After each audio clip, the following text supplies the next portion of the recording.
안녕하세요. 친정에서도 막내, 시댁에서도 막내, 회사에서도 막내를 담당하고 있는 27의 여자입니다. 결혼한 지 이제 겨우 2년 차지만 친구들 사이에서 전 유독 결혼을 일찍 한 편이어서 지금까지도 유일한 유부녀 멤버로 관심을 한 몸에 받고 있었어요. 남자친구가 있는데 이런 애랑 결혼을 해야 하냐고 물어보는 친구도 있었고, 자기가 결혼을 하려면 얼마 정도는 모아야 하는지, 혹은 얼마 정도 모은 남자를 만나야 결혼을 안정적으로 할 수 있냐면서 물어보는 친구도 있었고요. 정말 자기들 결혼하는데 저를 모델로 삼고서 이렇게 살아야 할지 아니면 다르게 살아야 할지를 판가름하며 보는 애들도 있었습니다. 그러니 부담스러운 마음에 SNS는 진작에 접어버렸고, 연락도 단톡방에서 주고받는 거 말고는 개개인과 따로 연락을 잘 취하지는 않았어요. 사는 게 팍팍해서 아내로서, 딸로서, 그리고 직장인으로서 사는 게 바쁘기도 했고 말이죠. 그런데 그 중에서 무엇보다 제 마음을 정신없고 심란하게 만드는 곳이 있었습니다. 바로 시댁이었어요. 남들처럼 시집살이를 당하면서 살지 않겠노라고 일찍 결혼하면서 스스로 나를 MZ세대라 일컬으며 다짐을 했는데, 그런데 결국 저도 결혼을 하고 나서 보니 시댁 사람들 분위기에 휩쓸리고 하면서 마음고생을 하더라고요. 게다가 저희 시댁은 정말이지 독보적인 난장판인 집구석이었습니다. 남편이 좋아서 멋모르고 결혼했다가 그 대가를 톡톡히 치룬 저의 지난 시댁살이에 대한 이 사연을 시작해 볼게요. 저희 남편은 3남 1녀 중 막내 아들로, 저는 이 집안의 막내 며느리이자 나이조차 가장 어린 막내였습니다. 위로 큰아주버님, 작은아주버님네, 그리고 형님네까지 해서 특별한 날에 시댁 식구들이 모이면 정말 운동회를 해도 되었을 만큼 사람들이 바글바글했어요. 저희 부부를 뺀 나머지 형제들이 모두 다 자녀도 둘씩 낳아서 살고 있었는지라 애들까지 포함하면 집안이 미어터질 정도였죠. 그래도 천만다행이었던 것은 남편의 형제들이 참 좋은 분들이셨다는 겁니다. 첫째 아주버님네는 형님과 두 분이서 같이 세무사로 일하시며 사무실을 차려 동업을 하는 분들이셨어요. 경제적인 여유가 있어서 그런지 늘 막내인 저희 부부를 정말 살뜰히 챙겨주셨고, 명절부터 시작해서 제 개인 생일까지도 축하한다며 용돈을 퍼주셨을 만큼 저희 부부를 얘들 마냥 많이 아끼고 좋아라 해주셨습니다. 둘째 아주버님은 대기업 회사원이고 형님은 주부신데요. 제가 젊어서 그런지 함께 인기 있는 카페나 맛집 같은 곳을 자주 가고 싶어 하셨어요. 지방에 살다가 올라오신 바람에 서울 안에 친구도 별로 없었고, 주부가 되면서는 대학 친구들마저도 인연이 끊겨버렸다며 외로움을 많이 타는 분이셨죠. 그래서 여러 번 함께 카페도 가고 주말에 데이트를 했었는데 정말 소녀소녀 하시더라고요. 말도 참 순둥이처럼 뱉으시고, 제가 아랫사람인데도 조심스러워 하면서 예의를 갖추시는 게 너무 감사해서 오히려 이제는 제가 가장 편하다 생각을 하는 분이세요. 그리고 이 집안의 유일한 외동딸인 형님께서는 한국에 사는 외국인이랑 결혼을 하셨는데 어찌나 오픈마인드신지 결혼하고서 제게 단 한 번을 시집살이를 시키려고도 안 하셨고, 또 시댁에 무슨 일이 있으면 본인이 딸이라며 가장 먼저 나서서 해결을 봐주곤 하셨습니다. 전 정말로 식구만 많을 뿐이었고 막내라는 이유로 온 예쁨을 받으면서 시댁 사람들과 참 편안하게 지냈습니다. 정말로 사는 게 팍팍해서 그렇지 시댁만 놓고 보면 저는 2번이고 3번이고 결혼을 하고 싶었어요. 딱 6개월 전인 올 초까지만은 말이죠. 시아버지의 폭탄 선언과 함께 온 집안은 돌이킬 수 없을 정도로 쑥대밭이 되어버리고 말았습니다. 평소 저희 시아버지가 참 제비 같은 분이셨습니다. 나이가 7순을 넘었는데도 어찌나 꾸미는 걸 좋아라 하시는지, 얼핏 보면 정말 60대로 보여질 만큼 옷도 세련되게 잘 입고 또 나돌아 다니는 걸 좋아라 하셨어요. 그럴 돈이 있으면 막내 아들 내한테 용돈이라도 좀 주시면 좋으련만, 연금 받는 돈으로 죄다 본인 꾸미는 것에 투자를 하시는 건지 매번 볼 때마다 옷도 바뀌고 새로운 아이템들이 집안에 쌓이더라고요. 그걸 보던 시어머니의 표정은 늘 굳어 계셨고요. 어머님께서는 사실 제가 결혼하면서부터 몸이 많이 안 좋으셨습니다. 그 당시 제가 결혼을 일찍 했던 이유 중 하나도 바로 시어머니께서 막내까지 모두 다 장가를 가서 행복하게 사는 것을 보고 싶다고 말씀을 하셨던 바람에 남편이 일찍 프로포즈를 했던 건데요. 결혼을 하고 나서도 어머니께서는 쾌차를 하기보다는 오히려 더 몸이 쇠약해져서는 거의 대부분의 시간을 집안에서 보내곤 하셨습니다. 그래서 걱정이 되는 바람에 저와 온 형님들이 나서서는 번갈아 가며 시댁을 찾아오곤 했었어요. 시어머니가 못하실 테니 대신 반찬 같은 것도 만들어서는 가져왔고, 혹여나 또 시아버지가 집 밖에 나가신 바람에 어머니 혼자 집안에서 공경에 처하진 않았을까 싶어서 할 일이 없어도 그냥 찾아가 보곤 했습니다. 형님들이 모두 다 솔선수범을 하면서 시어머니를 챙기시니 저도 따라서 어른을 챙겨보려 하게 되더라고요. 좋은 기운을 윗사람으로부터 계속해서 본받아가며 열심히 며느리 노릇을 했던 것이었죠. 그러다 한 번은 제가 시댁 앞에서 아주 우연히 믿기 힘든 광경을 목격했습니다. 시어머니께서 온전히 두 발로 걸어서는 집 밖에 나와 계신 거예요. 그리고 그 옆에서는 시아버지가 아주 활짝 웃으면서 시어머니의 손을 잡더니만 그 길로 쭉 골목길을 빠져나가시더라고요. 희한했죠. 두 분이서 그렇게 스킨십을 하는 걸 본 적도 없었고, 더군다나 근래에 시어머니가 집 밖에 지팡이 없이 나와 계신 것도 본 적이 없었으니까요. 그 당시 반찬을 싸가져 가는 길이어서 어찌할까 하다가 집안에 놔두고서 그냥 나오자는 생각으로 저 혼자서 시댁에 들어갔습니다. 비밀번호는 가족들끼리 다 공유를 하고 있어서 이미 아는 중이었고요. 그런데 저는 시댁에 들어갔다가 놀라 기절하는 줄 알았습니다. 분명 시어머니가 밖에 나가 계셨는데 집 안방 쪽에서 시어머니가 저를 보면서 왔냐? 하고 부르시더라고요. 분명 어머님은 밖에서 아버님이랑 손을 잡고 나가셨는데 말이죠. 그날 집에 돌아와서 곰곰이 생각을 하다가 결국 시아버지가 바람을 피우는 것을 눈치챘습니다. 여기저기 막내로 살던 제가 눈치 보는 거 하나는 정말 기가 막히게 좋았거든요. 이 사실을 남편한테 말해야 하나 말아야 하나 정말 많은 고민을 했고, 그러다 결국 이건 도저히 아닌 일이다 싶었던 마음에 남편에게 털어놓았어요. 그런데 남편은 이미 그 사실을 알고 있더라고요. 어릴 적부터 불륜을 한두 번 한 게 아니었으며 이번에도 늘 밖에 나돌아다니실 때 진작부터 알아봤다고 하면서 말입니다. 전 솔직히 좀 많이 충격이었어요. 이거 완전 콩가루 집안이 아닌가 싶은 생각이 들었거든요. 남편이 알고 있던 사실을 다행이라고 해야 하는 건지 아니면 뭐하고 있냐면서 확 따져 물어야 하는 건지 스스로 굉장히 혼란스러웠습니다. 그럼에도 자식마저 포기를 하고 사는 정도이니 시아버지의 불륜이 오죽 심했을까 싶은 마음에 아무에게도 이 사실을 털어놓지 않겠다고 마음먹었죠. 하지만 정확히 올 초 명절 제사를 지내기 위해서 온 아주버님네가 시댁에 모였어요. 어머니 병세가 너무 악화되어 가던 중이어서 어머님은 그냥 안방에 누워 계셨고 며느리들과 아들들이 합심을 해서는 제사를 준비하고 있었는데 갑자기 전화를 받고 집을 나가시던 아버님께서 웬 여자 하나를 데려온 겁니다. 아버님의 상간녀 말입니다. 어린애들 눈에는 졸지의 할아버지 옆에 있는 할머니가 둘인 꼴이었어요.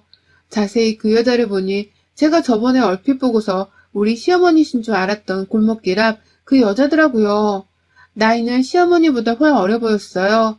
50대 후반에서 많게는 60대 초반으로 보이더라고요. 형님들뿐만 아니라 아주버님들의 우리 외국인 아주버님까지 모두 다 누구냐면서 어리둥절해하고 있는 와중에 급기야 외국인 아주버님은 두 사람이 닮았다면서 동생이에요? 라고 물어보더라고요. 시아버지의 상간녀를 보고서 친동생이냐고 말이죠. 하지만 그 말에 아무도 웃을 수가 없었어요. 저와 남편은 이미 불륜을 눈치챈 상황이었고 나머지 형제들은 까마득히 모르고 있다가 아버님이 다른 날도 아닌 명절에 시어머니가 떡하니 계신 집으로 불륜녀를 들인 바람에 노발대발 난리가 나셨죠. 더 얘기를 들을 수도 없었습니다. 아버님께서 작은 어머니가 될 사람이니 인사해라 라며 뻔뻔하게 소개를 시키려 하셔서 온 가족들이 아버님 말을 잘라먹곤 욕을 퍼붓고 진짜 난동을 피웠거든요. 결국 시어머니는 밖에서 난 소란에 눈치를 채곤 거실까지 나오셨다가 그 길로 상간녀의 인사를 받고 쓰러졌고 큰아주버님과 작은아주버님이 합세를 해서는 상간녀를 집 밖으로 쫓아버렸어요. 저러다 확 엄마 돌아가시고 혼인신고라도 하는 게 아니냐면서 집은 정말 난리가 났고 모두가 다 한마음으로 시어머니의 쾌차를 바랬습니다. 영원히 아버지의 호적에 남아 우리 시어머니로 살아달라는 마음으로 말이죠. 참 불쌍하고 안타깝고 별별 생각에 저까지도 마음이 너무 심란해졌어요. 하지만 그게 다가 아니었어요. 시어머니가 아파서 곧 돌아가실 거라고 말을 한 건지 시아버지의 현 여자친구인 그 상간녀가 자식들이 없는 사이에 시댁에 쳐들어왔더라고요. 죽기 전에 깔끔하게 이혼을 해주던지 아니면 나가서 치료를 하다가 죽으라면서 시어머니께 온갖 악담을 퍼부은 바람에 어머님은 말까지 더듬으며 집에 주부로 지내고 계시던 둘째 형님께 연락을 했고 그 바람에 형님이 시댁으로 달려가면서 오만 시댁 식구들한테 다 연락을 돌리셨답니다. 그 바람에 온 가족들이 다 시어머니가 불쌍하다며 일을 하다 말고 시댁으로 뛰쳐갔죠. 가뜩이나 아파서 생사를 왔다 갔다 하는데 상간녀가 집까지 쳐들어와 헤어져 달라 했다고 하니 화가 안 날 사람이 없었던 겁니다. 저 또한 내일인 마냥 너무 열불이 나서는 회사에 반차를 내곤 곧장 시댁에 갔어요. 그리고 그날 시어머니는 내내 울면서 이러고 살기 싫다며 죽고 싶단 소리를 하시다가 결국 입원을 하셨고 겨우 퇴원을 하셨습니다. 시아버지는 자식들이 무서운지 상간녀를 다시 집에 들이는 막무가내의 짓을 하지는 않으셨지만요. 온 가족들이 시아버지를 정말로 경멸했습니다. 며느리들과 외국인 사이조차 시아버지의 어마무시한 이상스러운 짓거리에 대해서 감히 말도 꺼내지 못할 만큼 수치스러워하고 또 원망을 했죠. 나날이 아파하는 시어머니를 뵐 때마다 같은 여자로서 너무 불쌍했고 아무것도 하지 못한 채 누워만 있는 어머님 또한 스스로의 처지를 많이 힘들어하셨어요. 하지만 아무리 어머님의 쾌차를 빌었음에도 하늘은 무심하게 어머님을 데려가셨습니다. 결국 시어머니가 돌아가신 겁니다. 저를 포함한 온 식구들이 장례식장에서 목 놓아 울었어요. 이렇게 가시면 억울해서 제대로 떠나실 수나 있겠냐면서 특히나 저희 셋째 형님은 정말 힘들어 하셨습니다. 유일한 딸이어서 시부모님께 둘 다 많은 사랑을 받고 자랐다고 하셨는데 시아버지의 외도로 괴로워만 하며 사신 시어머니를 향해 감정이입이 많이 되신 것이었죠. 그런 형님은 달래고 또 제 남편을 달래느라 저도 정말 힘들었어요. 회사고 뭐고 저희 시어머니 가시는 길이라도 제대로 가게 해드리고 싶어서 저도 온전히 장례식장에서 거의 살다시피 하며 있었습니다. 그런데 아이고, 저 진짜 하마터면 시아버지 멱살을 잡을 뻔했어요. 글쎄 시아버지가 그 상간녀를 시어머니 장례식장에 데려온 겁니다. 그것도 상복을 입힌 채로 말입니다. 아니 상중에 있는 사람이 입는 옷인데 그걸 왜 시아버지의 상간녀가 입고 있는 건지 그 꼴을 보자마자 저를 포함해서 온 가족들이 불같은 분노에 휩싸이는 걸 전 분명히 봤습니다.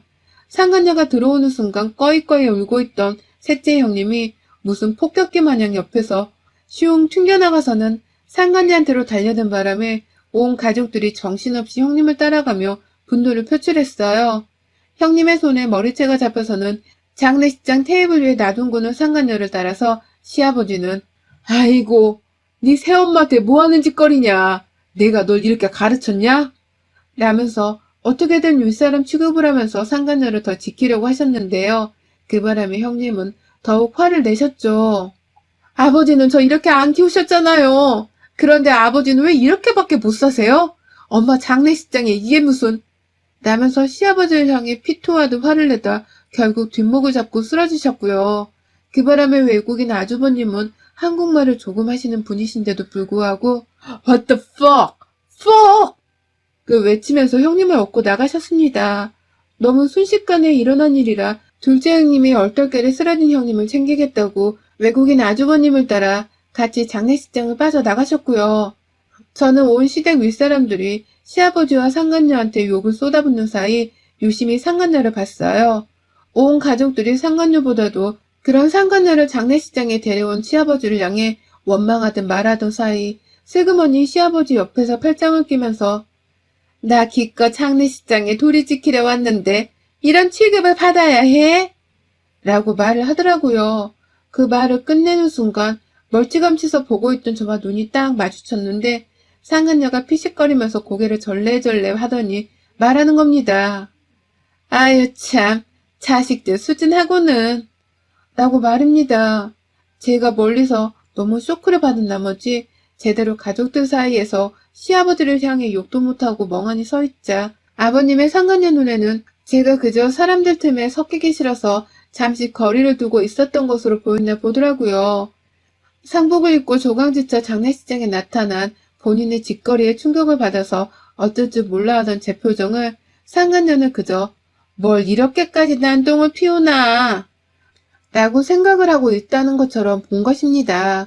한마디로 뭐 눈에 뭐만 보인다더니 저를 지편을 들어줄 아군으로 생각을 한 것이었어요.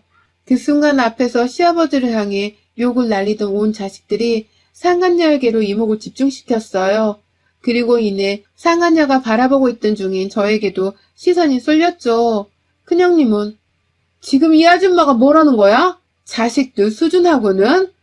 당신 지금 뭐라고 했어? 동서! 이 아줌마가 동서한테 뭐라고 한 거야? 라면서 믿을 수가 없다며 당장에 상간녀의 멱살을 쥐어잡았는데 그 순간 시아버지가 다들 그만두지 못해? 윗사람한테 자꾸 무식하게 폭력이나 쓰려고 하고 말이야. 딱 그만둬. 며느리가 어딜 감히 시애비 여자한테. 라면서 큰형님을 나무라셨어요. 나무란 게 아니라 일방적으로 혼을 내신 거였죠. 장례식장은 이미 난장판이 되었고 조문객들이 하나도 못 볼 꼴을 본다면서 빠져나가고 있던 상황에서 시아버지까지 멀쩡한 우리 형님한테 상간녀를 윗사람 대접하라고 혼을 내시니 저도 슬슬 분노가 치밀어 올랐습니다. 내게는 너무나 좋은 시댁이었고 좋은 사람들이었어요. 그런데 그런 집안에 우울한 그림자를 들이우더니만 시어머니 돌아가신 지 얼마나 되었다고 상간녀를 들여서는 셋째 형님은 쓰러지시고 나의 큰형님은 사람들 앞에서 개쪽을 당하며 상간녀보다 못한 취급을 당하시다니. 그러니 저도 막내라고 가만히 뒷전에서 사태 파악만 하고 있을 수가 없더라고요. 어떻게든 더 이상 시어머니처럼 할 말 못한 채로 죽어서 입을 다물어야 하는 꼴은 면하게 하고 싶었습니다. 아버님, 쪽팔리시죠? 지금 너무 쪽팔려서 콱 죽어버리고 싶으시죠? 라고 말을 했어요. 누가 저를 향해서 어린 년이 말을 함부로 한다고 해도 상관없었습니다. 저는 오히려 제가 어리니까 어린 제 눈에도 시아버지와 상간녀의 모습이 짐승만도 못하다는 걸 적나라하게 보여드리고 싶었어요. 제 말이 끝나자 아니나 다를까 시아버지는 저 어린 놈의 자식이 어디서 감히 너 지금 뭐라고 했냐? 확 입 안 다물고 있어? 라면서 저를 향해 콧방귀로 끼시면서 화를 내시더라고요. 그리고 이내 가족들 싸움에서 가만히 지혜 할 말을 하며 뻔뻔스레 서있던 시아버지의 상간녀가 저를 향해 말하더라고요. 어른들 대화 나누는데 어린애가 함부로 끼는 거 아니야. 시아버지 얘기하시는데 어딜 머리에 피도 안 마른 게. 라고 말이죠. 세상에 꼴에 우리 시아버지 첩이라고 가장 어려 보이는 저를 향해서 시어머니 짓을 하려고 하더라고요. 어른들 대화에 끼라마라 하면서 감히 저한테 입을 다물라고 말이죠. 그 소리를 듣고 가만히 있을 제가 아니었습니다. 저뿐만 아니라 저를 막내라고 예뻐해 주셨던 오마 시댁 식구들이 가만히 있을 리가 없었습니다. 저도 가만히 있으려고 한 건 아니었는데요. 가장 먼저 저희 남편을 시작으로 저희 큰형님과 큰아주버님 그리고 작은아주버님까지 온 식구들이 이 옆에 내가 어디서 시자 노릇이야? 라고 하면서 상간녀를 향해 달려들었어요. 졸지에 예쁨 받는 막내 며느리한테 한 소리 했다는 이유로 식구들이 더는 못 참겠다고 달려들어 버린 겁니다. 그 와중에 마누라한테 쓴소리 했다고 제 남편이 가장 열이 받아서는 내 아버지도 아니니까 당장 여기서 나가요. 엄마 보기 쪽팔리고 미안해서 내가 어떻게 아버지를 이 안에 들여요. 나가라는 말 안 들려요? 라면서 시아버지까지 싸잡아서는 어떻게든 장례식장에서 쫓아내겠다고 안달이었고요. 아주버님들도 두 분이서 합세를 해서는 어떻게든 상간녀를 쫓아내겠다고 어깨를 밀치고 위협을 하는데 그 와중에 형님이 그러더라고요. 재수없게 어딜 상복 입고 기어들어와? 아줌마, 그거 당장 안 벗어? 라면서 쫓겨나던 상간녀를 데리고서는 급기야 가족 탈의실로 데려가 버렸습니다. 얼떨결에 형님을 따라간 저까지 합세를 해서는 그 상간녀가 입고 있던 상복을 벗겼습니다. 전 순간 그 짓을 하면서도 이러다가 이 아줌마의 빨개벗은 몸을 봐야 하는 게 아닌가 싶어서 형님을 말려야 하는지 고민을 했어요.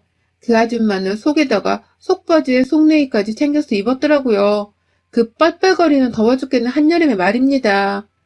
그 덕분에 저뿐만 아니라 형님까지 옳다구나 하면서 바로 밖에서 시아버지와 실랑이를 하고 있던 아주버님들을 불렀어요. 그제서야 탈의실 안으로 들어온 아주버님들은 속내의만 달랑 입고 있던 시아버지와 상간녀를 마치 합의라도 한 듯이 질질 끌어당겨서는 탈의실에서 그리고 시어머니 장례식장에서 이영영 내쫓아 버렸습니다. 끌려가는 길 내내 그 아줌마는 시아버지와 무슨 사랑의 오적교라도 거느렸는지 오빠! 라고 하면서 시아버지 손 한 번을 잡겠다고 난리를 피웠어요. 같이 나가겠으니 놔달란 소리를 해대면서 말이죠. 하지만 그걸 보고만 있을 우리 시댁이 아니었습니다. 저까지 합세를 해서는 그 여자의 살집과 옷자락을 손으로 세게 꼬집어가면서 장례식장 밖으로 인정사정 없이 내쫓았고, 형님은 급기야 그 아줌마가 벗은 상복이 재수가 없다면서 장례식장 밖으로까지 들고 나와서는 태워버리겠다고 라이터를 찾다가 그 자리에서 불까지 피우셨어요. 졸지에 신고당할 뻔하고서 저까지 가슴을 졸였는데 다들 상간녀의 출몰로 난장판이 된 집구석이란 걸 보고 알았는지 아무도 제지를 하지 않더라고요. 급기야 말리러 온 직원분도 한켠에 소화기 하나를 들고서는 가만히 그 상복이 다 태워지길 구경만 하고 계셨어요. 불타는 상복에 형님의 눈초리까지 받으니 그 상간녀도 절대로 만만한 집구석이 아니다 싶었는지 바로 자리에서 도망치더라고요. 아버님 손을 꼭 잡고 말입니다. 그런 두 사람의 뒷모습을 보면서 저희 남편과 온 시댁 식구들이 말하더라고요. 시아버지랑은 완전히 부모 자식 간의 연까지 끊어버리겠다고 말이죠. 이대로 2학년 연을 끊고서 사람 취급 안 하고 사는 게 돌아가신 시어머니를 향한 도리일 거라는 말을 덧붙이면서요. 그 말에 저도 격하게 공감을 했고요. 큰형님네는 고소를 하겠다고 난리셨습니다. 생각을 할수록 분해 죽겠다면서 큰아주버님은 화를 참지 못하셨고 결국 돌아가신 시어머니를 대신해 상간죄로 고소할 수 없겠냐면서 당장 장례식장을 뛰쳐나가서는 변호사 사무실을 찾으러 다니셨어요. 얼떨결에 제가 맏며느리 노릇을 자처하면서 끝까지 장례식장에 남아있어야 했는데 진짜 기분이 역같더라고요. 내 남편이 상간녀를 내 장례식장에 데려왔더라면 죽어있는 내 심정이 어땠을까 싶어서 말입니다. 그래서 시어머니 영정사진을 붙들고 불쌍하다며 엉엉 곡소리를 내며 울었습니다. 절반은 분노가 어려진 눈물이었고요. 다행히 장례 마지막 순간에는 온 형제들이 다시금 장례식장에 다 모였습니다. 정신을 차린 셋째 형님은 여전히 눈물바람이셨고 온 시어머니의 자식들뿐만 아니라 며느리들까지도 한마음으로 엉엉 울었어요. 그리곤 좀 더 굳게 다짐을 했습니다. 이제부터 우리 사이의 시아버지의 존재는 절대로 없을 거란 걸 말입니다. 가지고 있는 재산이라 해봤자 집 한 채의 연금이 전부였는데 당장에 푼돈이 필요한 것이 아니었던 자식들은 미련 없이 그 재산을 포기했어요. 어차피 아버님 돌아가시면 소송을 해서라도 자식 몫은 되찾을 거라면서 다들 일단은 나몰라라 한 것이죠. 그 바람에 시아버지는 가지고 있는 집을 팔지도 못한 채 그냥 연금에 의지하며 그 집에서 자식들에게 버림받은 채로 상간녀랑 원하던 연애를 하며 사시게 되었고요. 저랑 형님들의 합세를 해서는 그 집안에 있는 살림살이와 어머님 유품까지 모든 것을 거덜내온 바람에 시아버지는 거의 빈집에서 다시 살림을 꾸려가며 집을 채워나가야 하실 수밖에 없었습니다. 그 때문에 돈을 한두 푼 써야 하는 게 아니라면서 막내인 저한테로 살림살이 좀 채워달라고 연락을 해오셨는데 다행히 옆에 있던 남편이 욕을 한 바가지 퍼보며 연락하지 말란 말과 함께 전화를 끊어줘서 제가 딱히 해야 할 건 없었어요. 그냥 그렇게 저는 계시던 시부모님을 두 분 다 떠나보낸 후 형님들, 아주버님들과 자식들끼리 똘똘 뭉쳐서는 앞으로를 살아가게 되었습니다. 전 지금도 돌아가신 시어머니를 생각하면 불쌍해 죽겠어요. 그리고 그날 장례식장에서 시아버지의 상간녀가 당한 개망신을 생각하면 통쾌해 죽겠기도 하고요. 앞으로도 얼마든지 돌아가신 시어머니를 위해서 상간녀 하나 정도는 개묵살을 시키며 살 생각입니다. 그 생각 하나로 우리 시댁 형제들이 똘똘 뭉쳐서는 사는 중이기도 하고요. 하늘에 계신 어머님이 이런 저희 모습을 보면서 조금이라도 웃으시길 바라는 마음입니다. 어머님, 보고 싶어요. 여러분의 생각은 댓글로 남겨주세요. 오늘도 시청해주셔서 정말 감사합니다.